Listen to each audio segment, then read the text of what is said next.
आज इस किताब को जब आप पढ़ेंगे तो ये किताब राहुल गांधी की तस्वीर के साथ आपको मिलेगी, लेकिन इस किताब की जो कहानी है, जो इस किताब का मर्म है, मेरी नज़र में दो चीज़ें हैं। पहली बात यह है कि भारत की मीडिया ने भारत के लोकतंत्र की हत्या कैसे की, ये सबसे बड़ी बात है। और इस हत्या के लिए न्यूज़ रूम का भगवाकरण कैसे हुआ।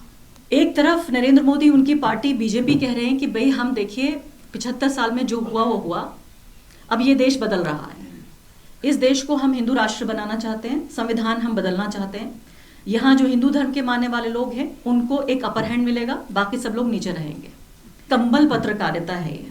तो क्या हुआ कि ठंड इतनी है वहां अयोध्या में कि कंबल ओढ़कर पत्रकार पीटीसी कर रहे हैं।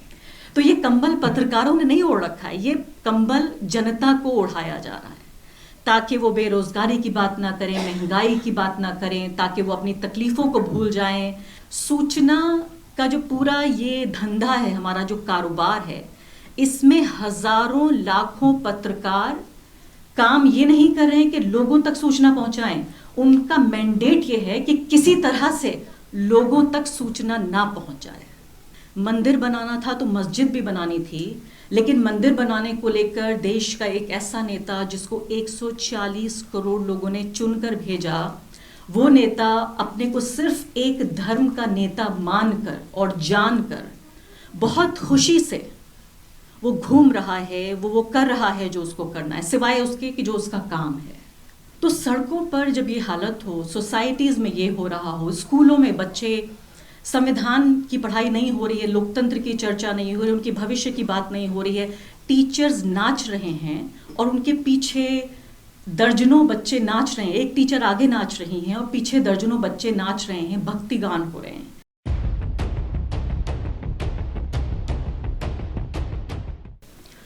बहुत बहुत शुक्रिया मुझे यहाँ बुलाने के लिए, आमंत्रित करने के लिए। सबसे पहले आपका दयाशंकर जी, मैं कहना तो ये चाहती हूँ कि बहुत देर कर दी मेहरबान आते आते, सिर्फ 2 महीने पहले आप आए, लेकिन मैं कह ये सकती हूँ कि देर आयत दुरुस्त आयत। आप कम से कम आए और इस दुनिया में, वो दुनिया जहाँ अधिकार हैं, जहाँ आज़ादी है, जहाँ आप वो हो सकते हैं जो एक मानव को जिसके लिए पैदा किया। Welcome to this world and welcome to our world.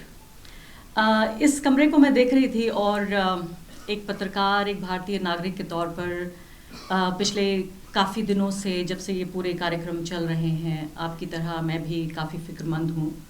और सड़क पे मैं देख रही हूँ जो नज़ारा दिख रहा है, चाहे वो गाड़ियों के ऊपर झंडे लगे हों, घरों के ऊपर झंडे लगे हों। जिस सोसाइटी में मैं रहती हूँ वो एक मिक्स्ड पॉपुलेशन है, तकरीबन कमोबेश उतनी ही आबादी वहाँ हिंदू, मुसलमान और सिख ईसाइयों की है जितनी आबादी यहाँ देश में है। लेकिन उसके बावजूद भी झंडे लगे हैं मेरी सोसाइटी में भी। यानी मैं जहाँ से होकर गुजर कर अभी आई हूँ, वो झंडा ऐसा नहीं लगा कि सोसाइटी पे लगा है, ऐसा लगा कि मेरे सीने पे भगवा झंडा लगा दिया गया है। ये वो जगह है, ये वो देश है जहाँ मेरे पिता, उनके पिता, उनके पिता, उनके पिता, और बहुत दूर तक अगर जाएं तो फिर बाबर की औलाद तक, हम सब लोग यहाँ पले बढ़े और इस देश को अपना कहा। मेरे पिता 1947 में जब देश का बंटवारा हो रहा था और उनके नाम पर, उनके धर्म के नाम पर जब एक देश बनाया जा रहा था, तब उन्होंने ये सोचा और ये जाना कि उनके लिए वो देश, और उनके लिए नहीं बल्कि उनकी जो फ्यूचर जनरेशन्स हैं, जो उनकी भविष्य की नस्लें हैं, यानी मेरे लिए और मेरी नस्लों के लिए, कि उन्हें जिन्ना का पाकिस्तान नहीं, उन्हें गांधी का हिंदुस्तान ज़्यादा सेफ लगा। और आज जब मैं सोचती हूँ कि ये सब जो हो रहा है देश में, उनकी आत्मा को 2 साल पहले वो गुजर गए और उनकी आत्मा को कितनी तकलीफ़ पहुँच रही होगी कि भारत के संविधान की और भारत के लोकतंत्र की और भारत जिस पूरी नींव पर आधारित ये देश बनाया गया, यानी सोचिए कि वही 47-48 का वक्त है जब इज़राइल भी बना और पाकिस्तान भी बना। एक यहूदी धर्म के नाम पर देश बनाया गया और एक इस्लाम धर्म के नाम पर देश बनाया गया। तब भारत जैसा एक ऐसा देश जो गरीबों का देश था, जो ऐसे लोगों का देश था, जो अनपढ़ों का देश था। हमारे पास कुछ नहीं था, लेकिन हमारे पास मूल्य थे, और मूल्यों से भी ज़्यादा हमारे पास हिम्मत थी ये तय करने की कि हम अपने देश को एक धर्म की पहचान नहीं देंगे। आज जबकि भारत के पास सब कुछ है, भारत, मैंने सुना है कि जब नरेंद्र मोदी जब तीसरी बार प्रधानमंत्री बन के आ जाएंगे तो हम तीसरी दुनिया की सबसे बड़ी आर्थिक ताकत भी बन जाएंगे। लेकिन भारत अपनी पूरी हिम्मत गंवा बैठा है, इतने छोटे मन और इतने छोटे मस्तिष्क, और उसका सीना जो है, मतलब कहा जाता है कि 56 इंच का सीना है, लेकिन दिल बहुत छोटा है हमारे प्रधानमंत्री का। और ऐसे ही वो हमें, हमारा जो देश है उसे बना देना चाहते हैं कि आज जो हमारी हिम्मत है और हौसला है वो पूरे तरीके से टूट रहा है कि आज हम ये कहते हैं कि हमारा गौरव तब हमें प्राप्त होगा जब इस पूरे देश को एक हम धर्म की पहचान दे देंगे। तो सड़कों पर जब ये हालत हो, सोसाइटीज़ में ये हो रहा हो, स्कूलों में बच्चे, संविधान की पढ़ाई नहीं हो रही है, लोकतंत्र की चर्चा नहीं हो रही, उनके भविष्य की बात नहीं हो रही है, टीचर्स नाच रहे हैं और उनके पीछे दर्जनों बच्चे नाच रहे हैं, एक टीचर आगे नाच रही हैं और पीछे दर्जनों बच्चे नाच रहे हैं, भक्ति गान हो रहे हैं। एक ऐसा वक्त जहां संसद जो है वो हमारा धर्म की धुरी पर घूम रहा हो, यानी संसद में धर्म का पूरे तरीके से प्रवेश हो चुका हो, मंदिरों में राजनीति हो रही हो और टीवी चैनलों पे रामलीला चल रही हो, और जो हमारे कॉमेडियंस हैं और सैटारिस्ट हैं वो पॉलिटिकल कमेंट्री कर रहे हो और नेटफ्लिक्स पे पॉलिटिकल एपिसोड्स चलाए जा रहे हो, तो समझ में नहीं आता कि आखिर क्या हो रहा है। और ऐसे वक्त में इस किताब का हम विमोचन कर रहे हैं और इस कमरे में जितने लोग बैठे हैं, ऐसा लगता है कि इस सब के बावजूद एक तरह का ये रेजिस्टेंस है इस कमरे में जो हो रहा है, और ये यकीन जानिए एक छोटी सी क्रांति भी है। तो बहुत बहुत शुक्रिया सबसे पहले आपको ये किताब लिखने के लिए, हम सबको यहाँ बुलाने के लिए और एक ऐसे वक्त में बुलाने के लिए जिससे कुछ ही घंटों दूर हैं हम, ऐसे वक्त में जब भारत को एक नई आज़ादी मिलने वाली है और भारत में जो उस वक्त के जो क्रिमिनल्स होते थे जिन्होंने मस्जिद तोड़ी, आज वो इस वक्त के फ्रीडम फाइटर्स हैं, स्वतंत्रता संग्रामी हैं।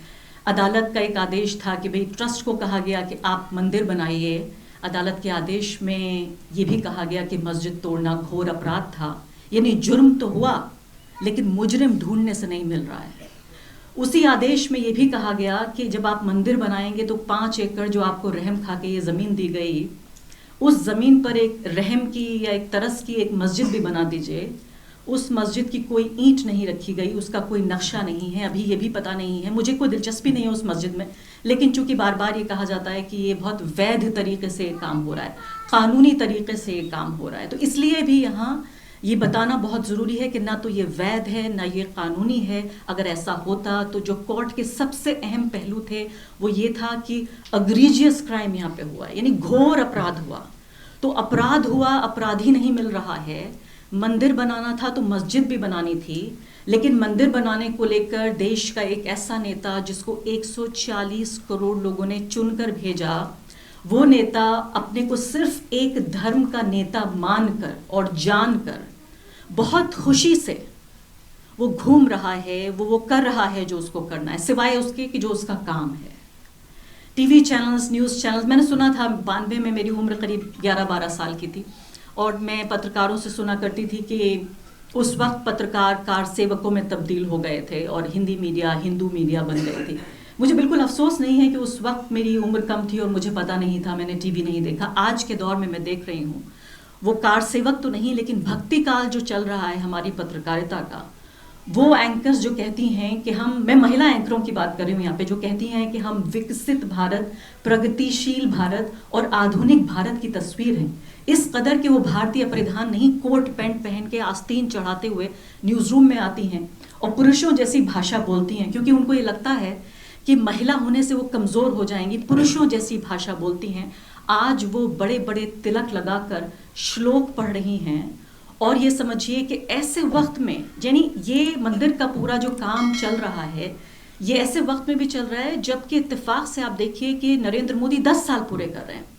और 10 साल मुझे लगता है कि एक किसी देश के लिए, एक समाज के लिए, लोकतंत्र के लिए, एक व्यक्ति के लिए भी एक बड़ा, एक तरह से मील का पत्थर होता है। किसी भी देश की मीडिया होती और ख़ासकर एक ऐसा मीडिया, आप सोचिए कि जो मानवता का विकास है, जो ह्यूमन डेवलपमेंट है, उसमें हमेशा बताया गया कि 2 एक बड़े बाधाएं आती थी। एक तो ये था कि ट्रांसपोर्टेशन का अच्छा सिस्टम नहीं था और दूसरा था सूचना का प्रसार। आज हमारे पास दोनों है, लेकिन ट्रांसपोर्टेशन तो चलिए दूर की बात है, तमाम तरह की ट्रेनें और वो सब चल रही हैं, लेकिन सूचना का जो पूरा ये धंधा है, हमारा जो कारोबार है, इसमें हजारों लाखों पत्रकार काम ये नहीं कर रहे हैं कि लोगों तक सूचना पहुंचाएं, उनका मैंडेट ये है कि किसी तरह से लोगों तक सूचना ना पहुंच जाए।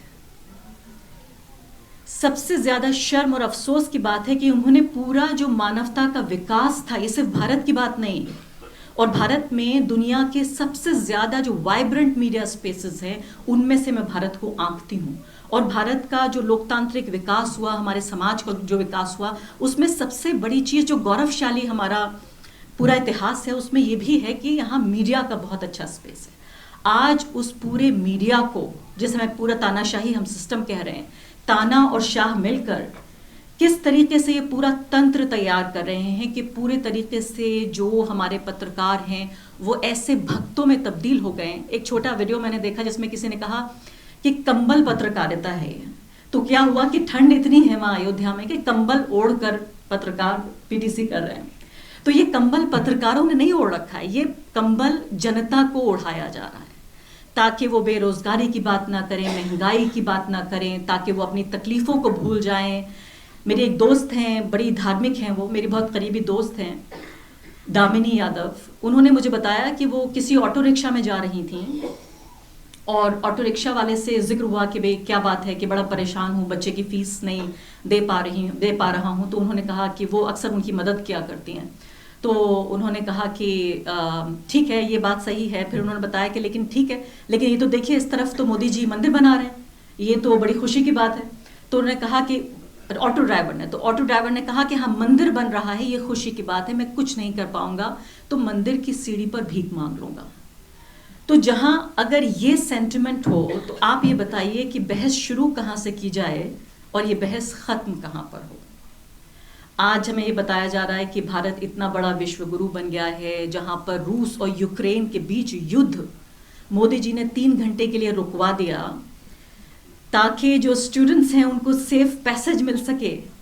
तो वो युद्ध रुकवा सकते हैं रूस और यूक्रेन का, लेकिन मणिपुर में 200 से ज्यादा लोग मर गए, हमारी माताओं बहनों को निर्वस्त्र नंगा घुमाया गया, कश्मीर के जो बदतरीन हालात हैं, हमारे किसान 700 मारे गए, जो पहलवान हैं, जो बाकायदा महिला सशक्तिकरण की पहचान है, उनके साथ, उनकी आबरू के साथ किस तरह का खिलवाड़ हो रहा है, वो सब मोदी जी नहीं रोक पा रहे हैं, लेकिन वो रूस और यूक्रेन के बीच वो युद्ध रोक पा रहे हैं। मैं तो कहती हूँ कि सरकारों का काम होता है प्रोपेगेंडा करना, वो प्रोपेगेंडा पिछली सरकारें करती रही, ये सरकार थोड़ा अच्छा करती है, इसका प्रोपेगेंडा में एक्सपर्टीज है।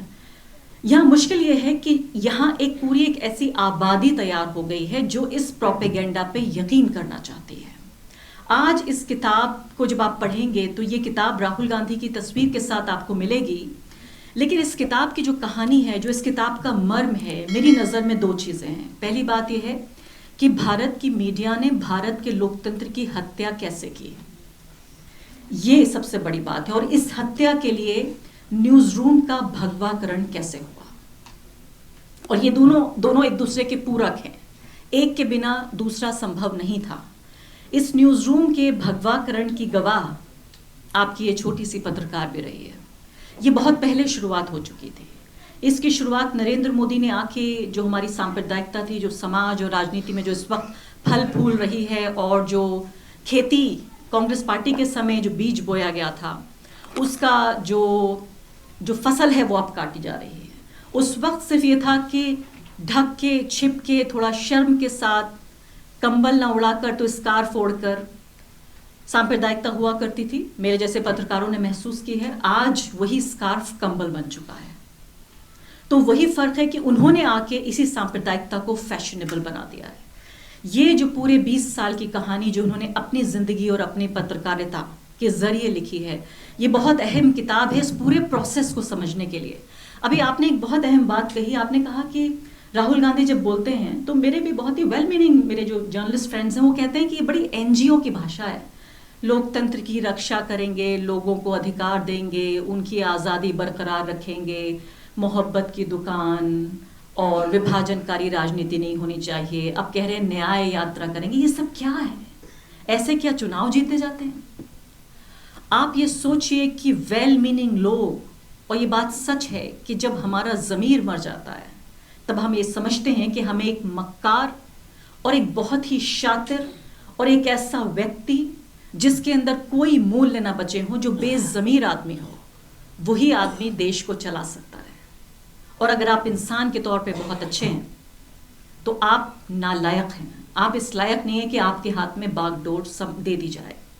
मैं अभी 24 घंटे पहले ही केरल से लौटी हूँ और इत्तेफाक से मैं कैलीकट गई थी तो थोड़ा और दूर निकल गई, वायनाड तक चली गई, राहुल गांधी की कंस्टिट्यूएंसी में होके आई।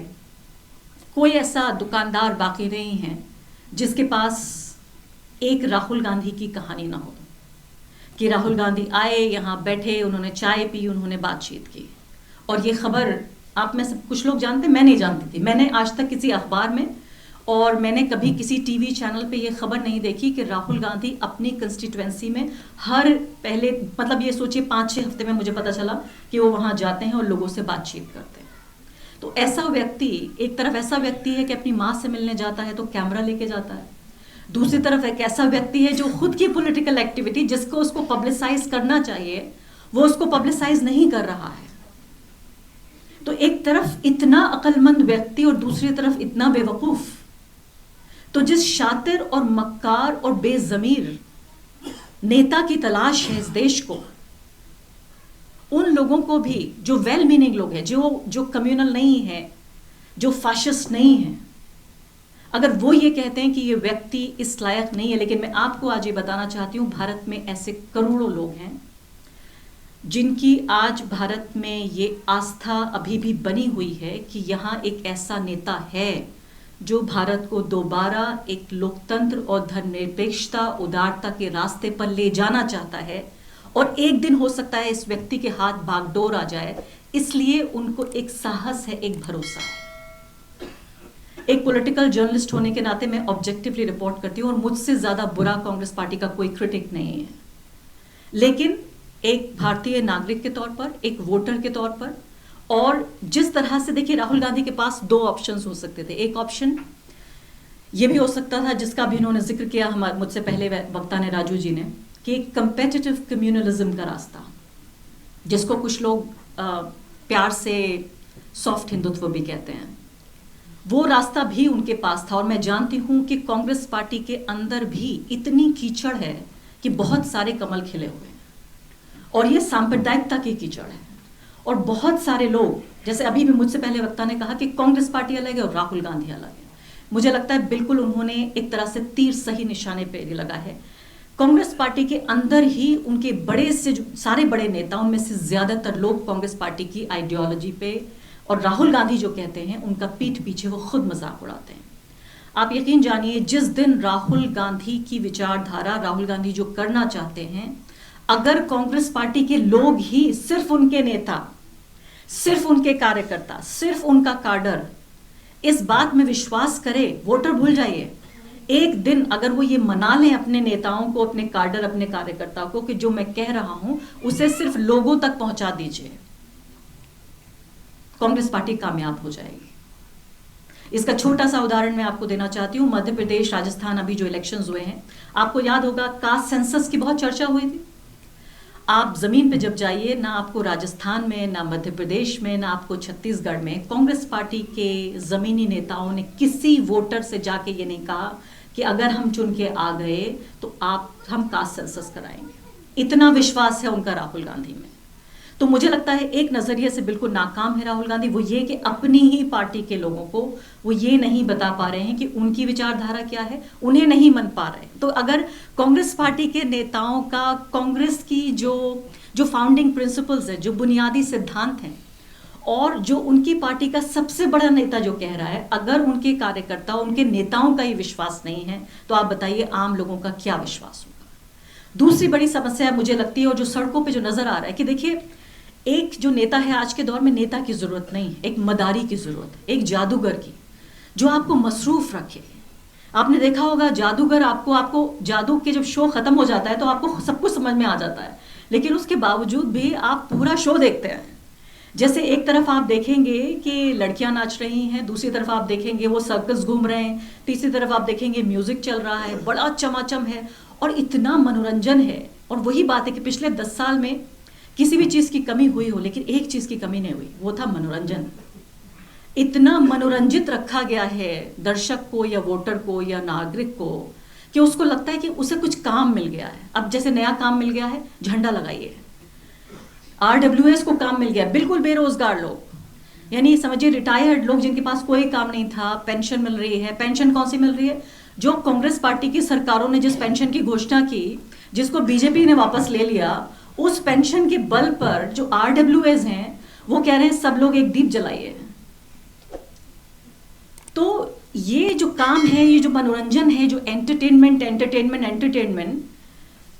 ये विद्या बालन के जो शब्द हैं वो उसकी कमी नहीं है यहाँ पर। तो बिजी रखते हैं। कांग्रेस पार्टी की प्रॉब्लम ये है कि वो उनके पास मनोरंजन नहीं है और दर्शक और नागरिक वोटर बोर हो जाता है। एक तरफ नरेंद्र मोदी, उनकी पार्टी बीजेपी कह रहे हैं कि भाई हम देखिए 75 साल में जो हुआ वो हुआ, अब ये देश बदल रहा है, इस देश को हम हिंदू राष्ट्र बनाना चाहते हैं, संविधान हम बदलना चाहते हैं, यहाँ जो हिंदू धर्म के मानने वाले लोग हैं उनको एक अपर हैंड मिलेगा, बाकी सब लोग नीचे रहेंगे।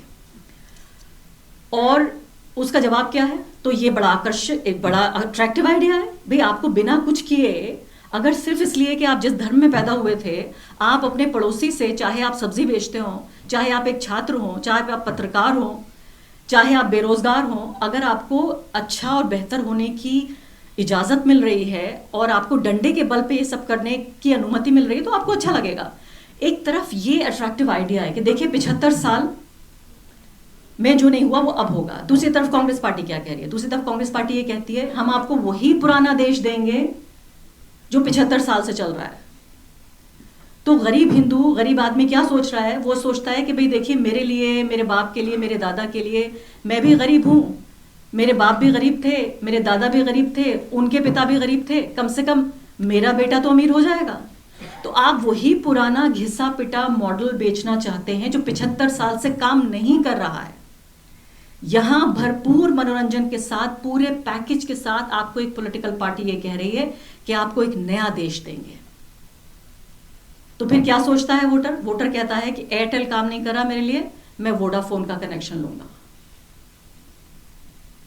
यहां हमें, हमारे समाज को, इस ऑपोजिशन पार्टी को, मेरे जैसे पत्रकारों को भी, we need a new language. अगर हमें इस देश को बचाना है, संभालने संवारने की तो दिन बहुत दूर है, अभी मैं तो कह रही हूं सिर्फ बचाना है इस संविधान को, इस देश को, we need a new language, a new vocabulary. हमें एक नई शब्दावली चाहिए। बात वही करनी है। देखिए इंसानियत के उसूल नहीं बदल जाएंगे। आपको ये बताना पड़ेगा एक हिंदू को कि जो धर्मनिरपेक्षता है वो मुसलमान की भलाई के लिए नहीं है, आपकी भलाई के लिए है। आप बेहतर जिंदगी जिएंगे, आप ज्यादा शांतिपूर्ण जीवन जिएंगे, आपकी नस्लों के लिए अच्छा है। एक उदारवादी जीवन आपके लिए अच्छा है। भारत में लोकतंत्र नेताओं के लिए नहीं, आपके लिए अच्छा है। संविधान आपके लिए जरूरी है। एक दलित नागरिक को कभी भी ये बताने की जरूरत नहीं पड़ती है कि संविधान उसके लिए कितना अहम है, क्योंकि वो समझता है कि उसके अस्तित्व के केंद्र में ये संविधान है। लेकिन एक अपर कास्ट को ये समझा दिया गया है कि इस संविधान में दी गई जो बराबरी है और जो आज़ादी है उसके लिए नुकसानदेह है। मैं ये नहीं कह रही हूँ कि भारत के मुसलमान खास तौर पे बहुत ज़्यादा धर्मनिरपेक्ष हैं और इसीलिए वो बहुत भले हैं। धर्मनिरपेक्षता माइनॉरिटी के लिए, बराबरी के लिए एक तरह की गारंटी है, एक तरह की राहत है, और इसलिए उसे लगता है कि उसके अस्तित्व के लिए अहम है। इसलिए मैंने कहा कि जब संविधान की बात होती है तो जो कमज़ोर तबका है, चाहे वो मुसलमान हो, चाहे वो दलित हो, चाहे वो किसान हो, चाहे वो मजदूर हो, चाहे वो महिलाओं हो, ये तमाम चीज़ें जो हमारे अधिकार और आज़ादी है, हम इतनी छोटी बात भी नहीं बता पाए हैं हमारे नागरिकों को कि ये राज्य के खिलाफ अधिकार, हमारे राज्य के खिलाफ हमें मिल रहे हैं। यानी राज्य तो ये चाहेगा ही कि हमारे अधिकारों और हमारे जो हमारी छाती है, हमारा सीना है, उस पर बुट लेके चले, लेकिन संविधान ये गारंटी देता है कि हमें अधिकार मिले। मुझे लगता है कि नए सिरे से यहाँ इस कमरे में बैठे हुए लोग, हम सबकी एक एक की, और सबसे बड़ी जिम्मेदारी मैं अपने ऊपर लेती हूँ, हमारी सबकी ये जिम्मेदारी है कि एक नई शब्दावली हम ईजाद करें, हम ऐसी बात करें जो मन को भाए। मैं यहाँ ये नहीं कह रही हूँ कि हम एंटरटेनर्स बन जाएं और उन टीचर्स की तरह स्कूलों में नाचने लगें और तमाम चीज़ें करने लगें, लेकिन मुझे लगता है कि भारत के और भारतीयों के मन को टटोलने की ज़रूरत है। और लोकतंत्र में उस पूरे प्रोसेसेस को समझने की जरूरत है।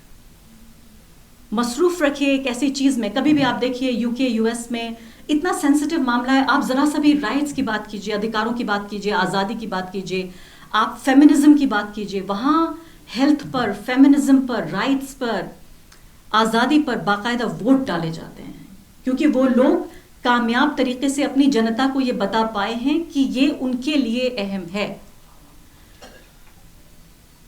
अब आखिरी एक दो बातें और उसके बाद मैं अपनी बात खत्म करूंगी कि इस पूरे जो स्ट्रक्चर को समझने की बात थी, और राहुल गांधी जो कि इस किताब के केंद्र में भी हैं, यहां पर एक ब्रीफली आपने राजू जी इस बात का जिक्र किया, मैं थोड़ा सा इसको बड़ा करके बताना चाहती हूँ कि जो बिजी रखा गया है नागरिक को, वो सिर्फ इसलिए नहीं क्योंकि वो कुछ बनाना चाहता है, इसलिए भी क्योंकि हिंदू राष्ट्र की स्थापना के लिए उस राष्ट्र के दुश्मन बहुत जरूरी हैं। उन दुश्मनों में कौन कौन है? उन दुश्मनों में भारत के मुसलमान हैं, भारत के ईसाई हैं, भारत के कम्युनिस्ट हैं, उसमें जेएनयू है, एएमयू है, तमाम इंग्लिश बोलने वाला एलिट है, और उसमें इंडियन नेशनल कांग्रेस भी है। ये तमाम लोग मिलकर एक ऐसा दैत्य बनाते हैं, एक ऐसा दुश्मन जिसके 10 सर हैं और उसको हर साल दशहरे पर भस्म किया जाना जरूरी है।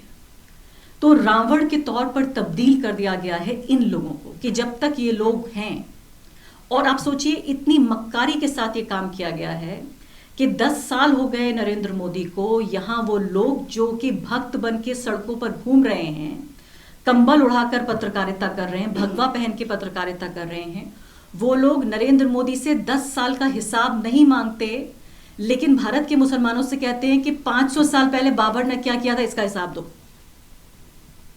यानी बाबर के गुनाहों का हिसाब मुसलमानों को देना है, लेकिन चुने हुए नेता को, चुनी हुई सरकार को, संविधान के प्रति, लोगों के प्रति, मीडिया को जवाबदेही नहीं देनी है।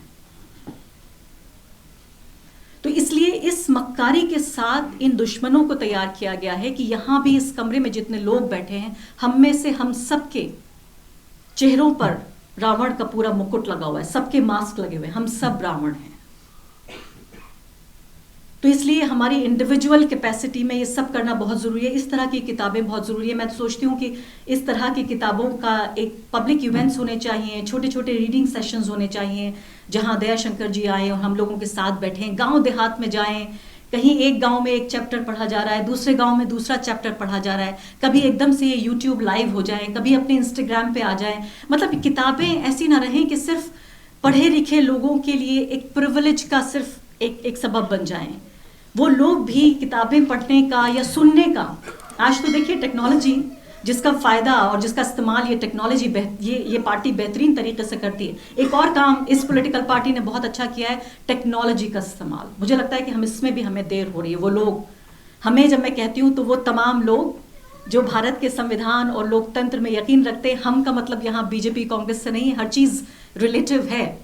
यहाँ कांग्रेस पार्टी का बार बार जिक्र हो रहा है, राहुल गांधी का, क्योंकि अगेन जैसे एक रिलेटिविटी है कि एक पार्टी के बरक्स दूसरी पार्टी, एक नेता के बरक्स दूसरा नेता। तो आखिरी बात और आखिरी एक शेर जो कहता है कि कितना भी अंधेरा हो, और इस वक्त बहुत सारे लोगों के लिए दौर भी मुश्किल है, मेरे लिए भी बहुत मुश्किल है। 1992 में मैं एक छोटी सी 11-12 साल की लड़की थी, मेरे टाउन में दंगा हो गया था। मैं अपने एक छोटे से भाई को लेके अपनी जान बचाने के लिए भागी थी, और वही दौर मुझे बार बार लगातार पिछले 10 दिनों से याद आ रहा है, जब ये तमाम सड़कों पर हंगामा हो रहा है। लेकिन ये वक्त इसका नहीं है कि मैं ये कहानियाँ आपके साथ शेयर करूँ, क्योंकि ये सिर्फ मेरी कहानी नहीं है। मैं इसकी नुमाइंदगी कर सकती हूँ, मेरे जैसे लाखों लोग हैं जिन्होंने वो वक्त जिया और वो बदकिस्मत हैं, उनके ऊपर ये श्राप है, श्रापित है मेरे जैसे लोग, कि आज हम ये दिन देखने के लिए भी जिंदा हैं। 6 दिसंबर 1992 का दिन भी मेरे जैसे लोगों ने सहा था, जिया था। सर्वाइवर्स हैं हम उस ट्रेजेडी के, और आज 22 जनवरी 2024 देखने के लिए भी हम जिंदा हैं। तो इस श्राप को अपने ऊपर लेके चलेंगे और हिम्मत हौसला लेके चलेंगे। मैं समझती हूँ कि वो देश है जहाँ हमारे देश के जो हमारे राष्ट्रपिता हैं, उन्होंने धर्मनिरपेक्षता के लिए अपनी जान दे दी थी। उस व्यक्ति ने अपनी जान कुर्बान कर दी थी। तब भी आसान नहीं रहा होगा, आज भी आसान नहीं है, 50 साल बाद भी आसान नहीं होगा। हल्का किए बैठे रहो इस शमा को यारों, हल्का मतलब घेरा बना के बैठे रहे, हल्का किए बैठे रहो इस शम्मा को यारों, कुछ रोशनी बाकी तो है हर चंद के कम है। बहुत बहुत शुक्रिया।